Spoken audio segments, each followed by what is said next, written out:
Etika emas. Prinsip etis bagi guru dalam memberikan bimbingan.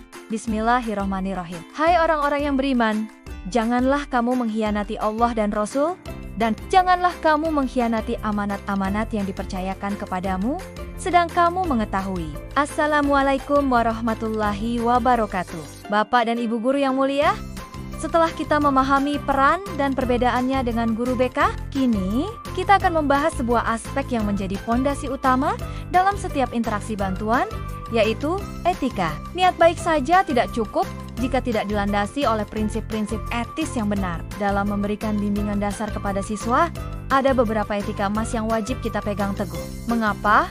Karena ini menyangkut kepercayaan, kenyamanan, dan terutama kesejahteraan peserta didik kita. Prinsip etis pertama, dan mungkin yang paling fundamental, adalah asas kerahasiaan. Apa artinya? Segala sesuatu yang bersifat pribadi, sensitif, atau merupakan curahan hati siswa yang disampaikan kepada bapak atau ibu, wajib dijaga kerahasiaannya. Informasi tersebut tidak boleh disebarluaskan kepada pihak lain yang tidak berkepentingan tanpa izin dari siswa yang bersangkutan. Bayangkan, jika siswa mempercayakan rahasianya kepada kita, lalu kita menceritakannya kepada rekan guru lain di ruang guru, atau bahkan kepada siswa lain, kepercayaan itu akan langsung runtuh, dan siswa tersebut mungkin tidak akan pernah mau terbuka lagi. Namun, asas kerahasiaan ini tidak bersifat absolut. Ada batasan yang sangat penting untuk kita pahami. Kerahasiaan dapat dan bahkan harus dibuka dalam situasi-situasi tertentu demi keselamatan siswa atau orang lain. Kapan saja itu? Pertama, jika ada indikasi kuat bahwa siswa akan membahayakan dirinya sendiri, misalnya ia menyuarakan niat bunuh diri atau melakukan tindakan self-harm. Kedua, jika ada indikasi kuat bahwa siswa akan membahayakan orang lain, misalnya ia mengancam akan melakukan kekerasan serius. Ketiga, jika ada dugaan kuat terjadinya tindak pidana yang melibatkan siswa, baik sebagai korban maupun pelaku, seperti kekerasan, pelecehan seksual, atau penyalahgunaan narkoba, di mana pelaporan diwajibkan oleh hukum atau kebijakan sekolah. Keempat, jika ada perintah hukum atau pengadilan yang sah, bagaimana kita menyikapi batasan ini? Sebaiknya, di awal interaksi yang lebih mendalam, atau jika siswa mulai berbagi hal yang sangat personal, kita bisa sampaikan secara halus mengenai batasan kerahasiaan ini. Misalnya, "Nak, ibu atau bapak akan menjaga semua yang kamu ceritakan. Tapi, jika ada hal yang menyangkut keselamatanmu atau keselamatan orang lain, ibu atau bapak mungkin perlu berdiskusi dengan pihak lain yang bisa membantu, tentu demi kebaikanmu." Ini menunjukkan kejujuran dan membangun pemahaman sejak awal. Praktik terbaik dalam menjaga kerahasiaan adalah hindari membicarakan masalah siswa di tempat umum. Jangan membahas masalah satu siswa dengan siswa lain. Dan jika perlu berdiskusi dengan pihak terkait seperti guru BK, lakukan secara profesional dan hanya sampaikan informasi yang relevan. Prinsip etis kedua adalah asas kesukarelaan. Proses bimbingan akan jauh lebih efektif jika siswa datang atau terlibat atas kemauannya sendiri, tanpa paksaan atau tekanan. Mereka harus merasa bahwa mereka memiliki pilihan. Meskipun kita boleh mengundang siswa untuk berbicara, jika kita melihat ada sesuatu, hindari memaksa mereka bercerita. Jika siswa menolak, hargai keputusannya. Mungkin ia belum siap. Ciptakanlah suasana yang membuat mereka nyaman untuk mendekati kita secara sukarela. Prinsip etis ketiga adalah asas keterbukaan.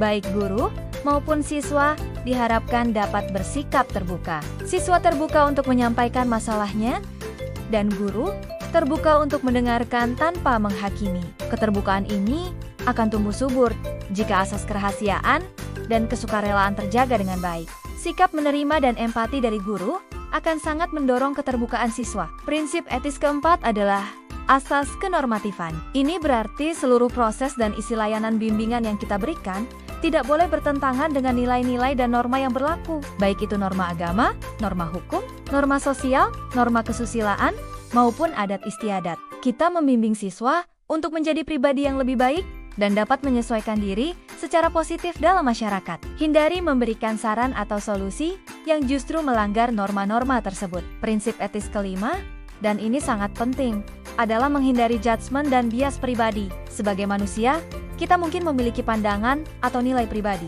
Namun, saat berinteraksi dengan siswa dalam konteks bimbingan, kita harus berusaha untuk tidak menghakimi mereka berdasarkan penampilan, latar belakang, perilaku masa lalu, atau cerita yang mereka sampaikan. Hindari juga membiarkan bias atau prasangka pribadi mempengaruhi cara kita merespons. Fokuslah pada perilaku atau masalahnya, bukan melabeli siswanya. Misalnya, daripada mengatakan, kamu memang anak nakal, lebih baik ibu atau bapak melihat kamu melakukan tindakan X tadi.